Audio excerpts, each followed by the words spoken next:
Om Namah Shivaya. Good morning, students. In the last class, we have studied that when a current carrying conductor placed in a magnetic field in such a way that the direction of electric current and a magnetic field are perpendicular to each other, then the current carrying conductor experiences a force. This force causes the conductor to move in one direction, isn't it? And the direction of motion or deflection or the force can be detected by Fleming's left hand rule, isn't it? Now let us imagine a reverse situation. That is, when a conductor is moves inside a magnetic field, or when we change the magnetic field around a conductor, then what will happen? This was first studied by English physicist Michael Faraday. Faraday made an important breaking through by discovering how a moving magnet can be used to generate electric current. To observe this effect, we can perform an activity. Okay, so let us perform an activity. So to perform this activity, take a coil of wire AB having number of turns. Now connect the two ends A and B to the galvanometer.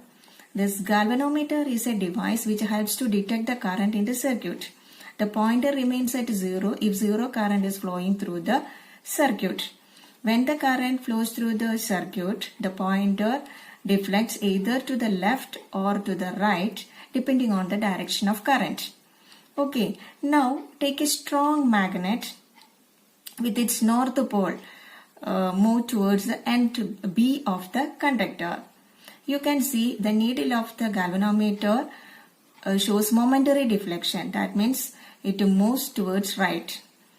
Okay, that shows that the current flows through the conductor.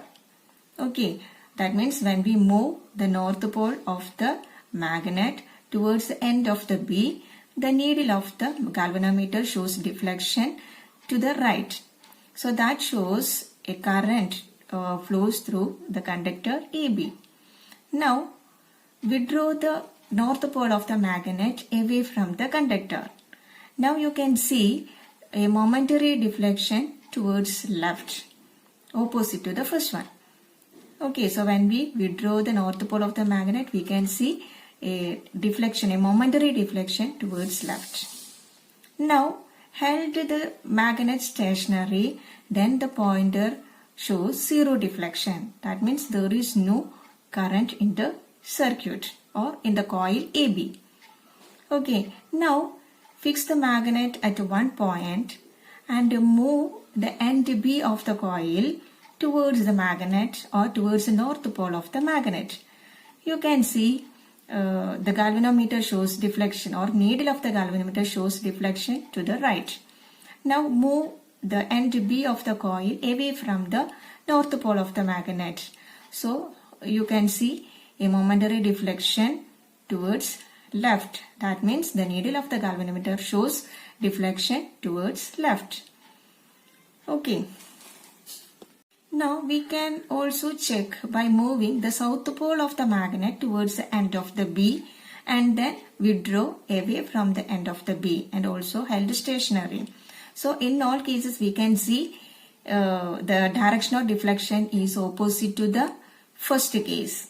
Okay, so from this activity we can understand that when either a conductor or a magnet moves with respect to each other, it produces an electric current in the coil.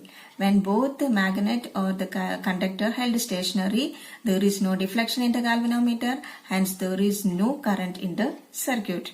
So from this it is clear that when the motion of a magnet with respect to a conductor produces an induced electric potential difference which set up an induced electric current in the circuit.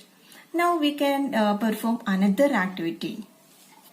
Now let us perform an activity by replacing the magnet by using a current carrying conductor, and also current in the coil can be varied. So take two copper wires, two different coils of copper wire having large number of turns. Insert them over a non-conducting cylindrical roll as shown in figure. Okay. Now connect the first coil which has large number of turns in series with a battery and a key. Then second coil, also the coil 2 connect with a galvanometer. Okay, now plug in the key and observe the galvanometer. You can see the needle of the galvanometer instantly jumps to one side and just as quickly returns to zero. That means or it indicates the momentary current in the coil. That means galvanometer shows a momentary deflection which indicates a momentary current in the coil. When the current is steady, the pointer shows zero deflection. Now disconnect the coil 1. You can see the needle of the galvanometer momentarily moves but in opposite direction. So this shows a current passes, a momentary current flows through coil 2 in opposite direction. So from this activity we can observe that when the current in the coil 1 reaches a steady value or zero, the pointer of the galvanometer remains at zero. That means there is no momentary current or there is no current induced in the coil 2. From this activity we can understand that a potential difference is induced in coil 2 whenever the current in the coil 1 is changing. Coil 1 is known as primary coil and coil 2 is known as secondary coil. So when the current in the coil 1 is changing, the magnetic field around the coil 1 also or primary coil also changes.